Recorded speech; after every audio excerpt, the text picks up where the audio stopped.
یہ وہ زمانہ تھا جب کعبہ بتوں سے بھرا ہوا تھا، ہر طرف شرک کا اندھیرا تھا۔ اے دنیا کے خدا، ہمارے نذرانے قبول کرو، آپ ہی ہمارے خدا ہیں۔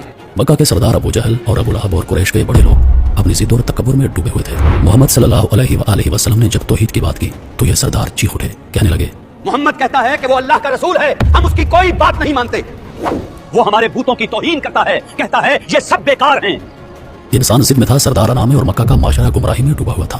لیکن ان سب کے درمیان ایک اور مخلوق تھی جو نہ قریش کے ضد میں تھی نہ سرداروں کی انا میں، وہ صرف سچ کی تلاش میں تھی۔ وہ تھی جنات کی جماعت۔ جب قرآن کی آواز گونجی تو وہیں سے ان کی تلاش ختم ہوئی اور ہدایت کا دروازہ کھل گیا۔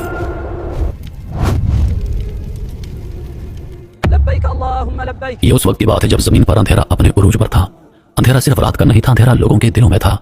کعبہ کے صحن میں سجدے تو تھے مگر اللہ کے لیے نہیں، چہرے جھکے ہوئے تھے مگر دل بتوں کی زنجیر میں بندھے ہوئے۔ وہ اپنے ہاتھوں سے بت بناتے اور پھر انہی سے فریاد کرتے، یہ بت ہی ہمیں رزق دیتے ہیں، یہی ہماری ہر ضرورت کو پورا کرتے ہیں، ہمیں بیٹے بھی یہی بت دیتے ہیں، یہی ہمارے خدا ہیں۔ لوگ بھوک سے بلک رہے تھے، ظلم حد سے بڑھ چکا تھا۔ عورتیں اپنے بچوں کو بھوک سے روتا دیکھ کر آنکھیں بند کر لیتی اور مرد اپنے بے اختیار خداؤں سے چیخ چیخ کر کہتے، رحم کرو اے خدائے منات، ہم پر رحم کرو۔ انسان نے اللہ کو چھوڑ دیا تھا، وہ مٹی سے تراشے ہوئے پتھروں کو اپنا خدا سمجھ بیٹھا تھا۔ کسی کے سامنے سونے کی زنجیر رکھی جاتی، کسی کے سامنے آٹے کا تھیلا، کسی کے سامنے دودھ کی مشک، اور کوئی بدھ کے چرنوں میں سوچے سمجھے بغیر اپنی بیٹی قربان کر دیتا، محض اس امید پر کہ شاید یہ خوش ہو جائے۔ اے دنیا کے خدا، ہمارے نذرانے قبول کرو، آپ ہی ہمارے خدا ہیں۔ کیا انسان اتنی پستی تک گر سکتا ہے؟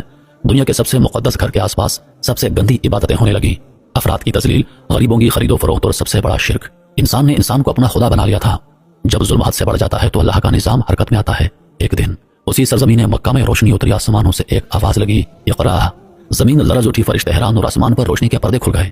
محمد عربی صلی اللہ علیہ وآلہ وسلم کو نبوت عطا ہوئی۔ روشنی کا پہلا قطرہ تاریکی میں گر چکا تھا۔ رسول اللہ نے آواز بلند کی، ایک ایسی آواز جس نے پتھر دل قریش کو دہلا دیا، لا الہ الا اللہ کہو، نجات پالو۔ مگر لوگ چیخ اٹھے، ہمارے بتوں کو برا کہا، ہماری روایتوں کو چیلنج کیا، ہمارا نظام تلوار سے بھی مضبوط ہے۔ ان کی آنکھوں میں سوال نہیں تھا، صرف تکبر تھا۔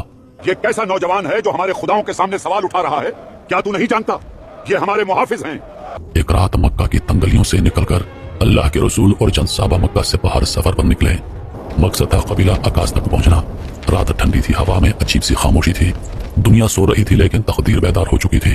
ایک صحابی، یا رسول اللہ، کیا آپ دیکھ رہے ہیں چاند آج کچھ زیادہ روشن ہے؟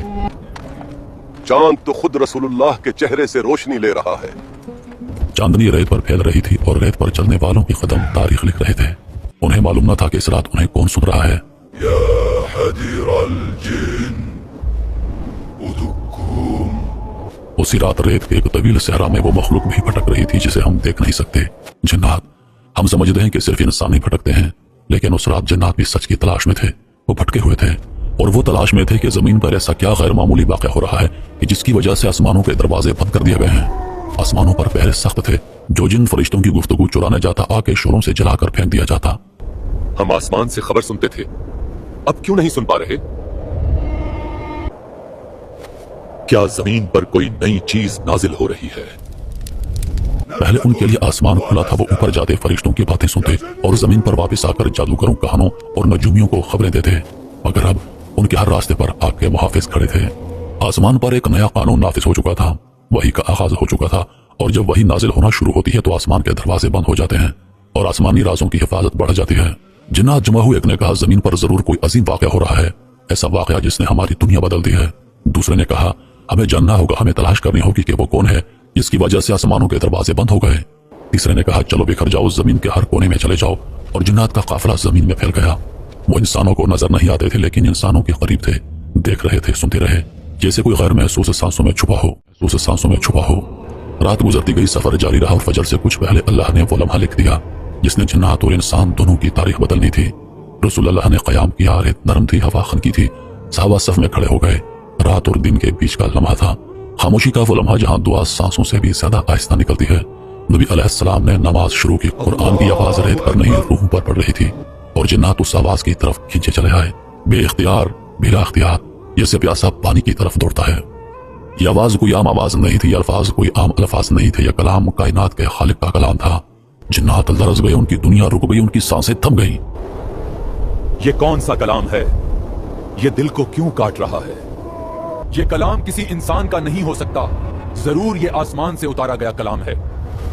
جنات کی تاریخ میں پہلی مرتبہ وہ بے بس تھے، وہ سمجھ نہیں پا رہے تھے کہ آخر وہ کون سی طاقت ہے جو انہیں روک رہی ہے، وہ کون سا راز ہے جو آسمان محفوظ کر رہا ہے، اور سب سے بڑھ کر وہ کون ہے جس کی آمد سے پہلے آسمان کی چھت پر اتنی سخت پہرہ داری لگا دی گئی ہے۔ آخر کون سا نور زمین پر اترنے والا ہے جس سے شیطان اور جنات کی دنیا لرز گئی ہے؟ یہ کیسی آواز ہے؟ یہ آسمان جیسی کیوں لگتی ہے؟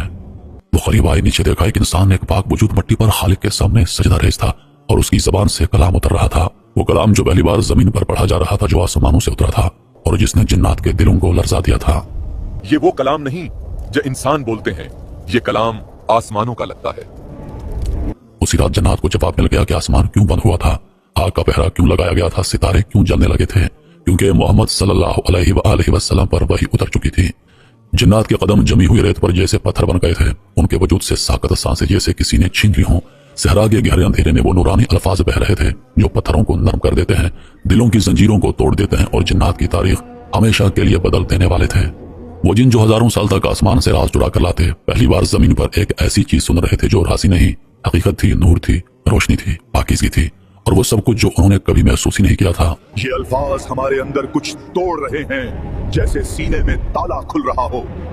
قرآن کی ایک ایک آیت جنات کے دلوں میں داخل ہوتی گئی، وہ پیچھے ہٹنا چاہتے تھے مگر ان کے قدم جیسے زمین نے پکڑ لیا ہوں۔ ہم نے ایسا کلام کبھی نہیں سنا، نہ آسمان پر اور نہ زمین پر۔ یہ آواز نہیں، یہ روشنی ہے، نہیں، یہ روشنی ہے۔ آخرکار وہ لمحہ آیا جب قرآن کی تلاوت ختم ہوئی اور خاموشی نے پوری وادی کو ڈھانپ لیا۔ خاموشی لیکن ایسی جس میں سکون تھا اور ہلچل بھی، نور تھا اور لرزش بھی۔ جنات اب سمجھ چکے تھے کہ ان کے سوال کا جواب مل چکا ہے۔ آسمان اس لیے بند تھا کیونکہ محمد صلی اللہ علیہ وآلہ وسلم زمین پر آ چکے تھے۔ چلو جلدی لوٹ، چلو، ہمیں اپنی قوم کو بتانا ہے کہ زمین پر کیا اتر چکا ہے۔ وہ فوراً اپنی پوری قوم کی طرف روانہ ہوئے۔ ریت پر تیز رفتار دوڑ، ہواؤں کی سرسراہٹ اور قدموں کے گرد کے بگولے، ان کے دلوں میں وہی جملہ دھڑک رہا تھا، ہم نے ایک عجیب قرآن سنا ہے۔ تم لوگ آسمان کے دروازے بند ہونے کا سبب جاننا چاہتے تھے، ہم کو پتہ چل گیا۔ عرب کے قریش قبیلے میں رسول آ چکے ہیں، ان کا نام محمد ہے، وہ سچے رسول ہیں۔ وہ جن جو کبھی تکبر کی پہاڑیوں پر کھڑے تھے آج قرآن کے سامنے جھک چکے تھے، جن کی زندگی کا مرکز صرف طاقت تھی آج ان کے وجود کی بنیاد بدل چکی تھی۔ یہ قرآن صرف انسانوں کے لیے نہیں، جنات کے لیے بھی اترا تھا۔ جب نبی کریم صلی اللہ علیہ وآلہ وسلم نے تلاوت مکمل فرمائی تو جنات ایک دوسرے سے کہنے لگے، خاموش رہو، غور سے سنو، یہ وہ کلام ہے جو ہم نے کبھی سنا نہ تھا۔ آپ صلی اللہ علیہ وآلہ وسلم کی تلاوت ختم ہو چکی تھی۔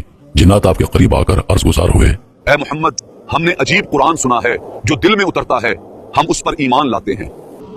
ہم گواہی دیتے ہیں کہ آپ اللہ کے سچے رسول ہیں۔ نبی کریم صلی اللہ علیہ وآلہ وسلم نے ارشاد فرمایا، تم اپنے قوم کے پاس واپس جاؤ اور ان کو خبردار کرو، انہیں دعوت دو کہ وہ بھی اسی اللہ پر ایمان لائیں جو تمہارے اور میرے رب ہیں۔ پھر وہ جنات وادی النخلا سے رخصت ہو گئے اور اپنی قوم میں جا کر قرآن کی دعوت دینے لگے۔ محترم ناظرین، آج دنیا میں جتنے بھی مسلمان جنات ہیں وہ اسی واقعے کی بدولت مسلمان ہوئے تھے۔